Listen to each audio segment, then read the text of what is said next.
नमस्कार, मैं हूं संजीव श्रीवास्तव। आप देख रहे हैं पिक्चर प्लस। आज कहानी अभिनेत्री जया भादुड़ी के सांसद जया अमिताभ बच्चन बनने की। जया बच्चन ने कभी गुड्डी बनकर सिल्वर स्क्रीन पर शिरकत की थी, जिन्होंने 1084 की मां तक फिल्मी पर्दे पर हर बार दमदार किरदार निभाए हैं। लेकिन इन किरदारों में उनको कभी किसी ने गुस्सा करते नहीं देखा। इसके विपरीत उनके पति और हिंदी सिनेमा के महानायक अमिताभ बच्चन गुस्से के लिए ही पहचाने गए। पर्दे पर उन्होंने एंग्री यंगमैन का किरदार स्टैब्लिश किया और फिल्म इंडस्ट्री में धाक जमाई।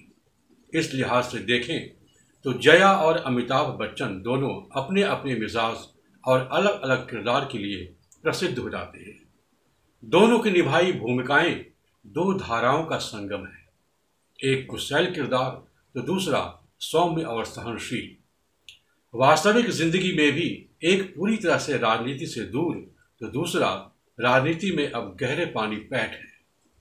दोनों कलाकार दंपत्ति कई बार साथ साथ कई फिल्मों में आए, लेकिन उनकी साथ वाली फिल्मों को देखें तो जया के किरदार अमिताभ के निभाए किरदार के मुकाबले ज़्यादा मासूम रहे।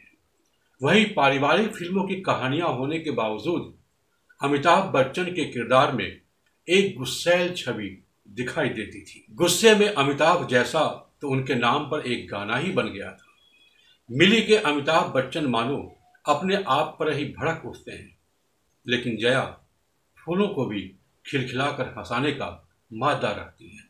फिल्म का एक मशहूर गीत है, मैंने कहा फूलों से तो हंसो तो वो खिलखिलाकर हंस पड़े। इसी तरह अभिमान में जया अपनी कला और प्रसिद्धि कुर्बान करने को तैयार है, लेकिन अमिताभ बच्चन को अपनी लोकप्रियता में कमी बर्दाश्त नहीं। अमिताभ बच्चन के इतर जया बच्चन की दूसरी फिल्मों पर भी नजर डाले तो वो कभी ऐसे किरदार में नजर नहीं आई जो क्रोध प्रकट करती हो, गुस्सा दिखाती हो। उनकी फिल्म गुड्डी को याद कीजिए। वह शरारती जरूर है, चंचल हैं, स्वप्नशील हैं, उछल कूद मचाने वाली हैं, लेकिन आक्रोश प्रकट नहीं करती। डायरेक्टर ऋषिकेश मुखर्जी जी ने एक बार कहा था कि जया को पहली बार देखने के बाद ही हमने यह तय कर लिया था कि वह किरदार सिर्फ उसके चेहरे की मासूमियत के अनुकूल है।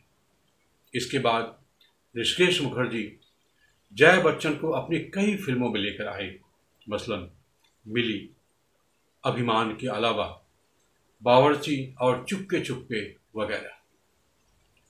लेकिन इसके बरअक्स अमिताभ बच्चन ने अपनी फिल्मों में एंग्री यंगमैन के रूप में पहचान बनाई। जया बच्चन की कुछ और फिल्मों की अगर हम बात करें तो एक नज़र, जिसमें भी अमिताभ बच्चन थे, परिचय, इस फिल्म को गुलजार साहब ने बनाया था, बहुत शानदार फिल्म रही है अपने ज़माने की। जवानी दीवानी, जिसमें रणधीर कपूर हीरो थे, शोर, जिसमें कि मनोज कुमार थे।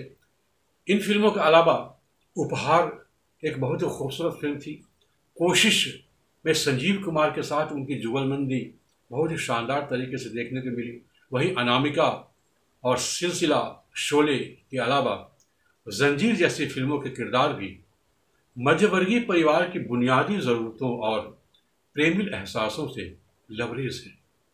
इनमें जंजीर एक ऐसी फिल्म है जिसमें वह माला के किरदार में चक्कू छुरियां तेज करा लो गाने गाती हैं और उसकी अचूक निशाने वाली कहानी के अंत में इंस्पेक्टर विजय खन्ना बने अमिताभ बच्चन की जीत में अहम योगदान देती है। वैसे यह सही है कि जया बच्चन ने मीना कुमारी, नरगिस, मधुबाला, मुमताज, हेमा मालिनी, ज़ीनत अमान और रेखा की तरह ग्लैमरस सुर्खियां नहीं बटोरी। उन्होंने अपने किरदार की मानिंद अपने शख्सियत की गंभीरता को बनाए रखा है और संजीदगी और सादगी उनके अभिनय कौशल का दमदार पहलू रही है। शोले में हेमा मालिनी और जया बच्चन का रोल एकदम एक दूसरे के उलट है। यही वजह है कि संजीव कुमार जैसे कलाकार के साथ उनकी जोड़ी सबसे अधिक सराही गई। या फिर ऋषिकेश मुखर्जी की फिल्मों में अमिताभ बच्चन के साथ उनकी जोड़ी खूब पसंद की गई।